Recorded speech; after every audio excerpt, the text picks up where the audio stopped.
जी, काश्तकार भाइयों और फिर मंगल वाला दिन शदीद तरीन गर्म दिन था। कहीं पर तो हवा चलती रही लेकिन वो भी दोपहर को लू बन गई। अब देखते हैं कि बुध 10 जून की क्या सूरत रहने वाली है। आपको बता दें कि पाकिस्तान में इस वक़्त एक तगड़ी गर्मी की लहर मौजूद है जिसका एक और वार जो है बुध वाला नज़र आएगा। आपको बता दें कि बुध के रोज़ मुल्क के मुख्तलिफ हिस्सों में टेम्परेचर की सूरत हाल जो है वो शिद्दत के साथ रहेगी, मौसम खुश्क रहेगा और हवाएँ अगर साथ में चलती हैं तो वो लू बनने का इम्कान होता है।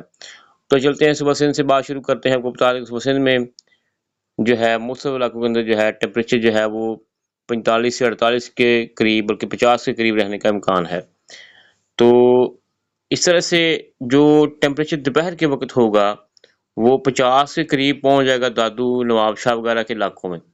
यानी कराची वाली साइड भी हो तो शदीद गर्म जो है वो सूरत रहने वाली है। सुबह सिंध में मजमूई तौर पर मौसम काफ़ी गर्म रहेगा। इस वक़्त बलूचिस्तान की सूरत रहने वाली है।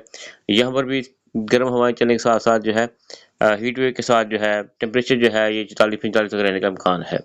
पंजाब की बात करें तो पंजाब इस वक़्त जो है वो जल रहा है। क़यामत खेज़ गर्मी है जी।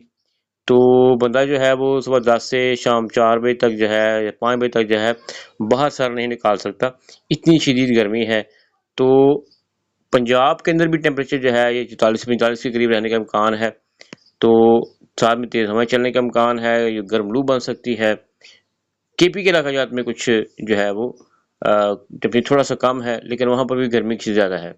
बड़े इलाकों की सूरत हाल बेहतर है जी, लेकिन आपको बता दें कि बुध के रोज़ कुछ इलाकों में हल्के-हल्के बादल नज़र आएँगे, तो जो कि आने वाले 24 घंटे में बारिश स्पेल के हवाले से हैं।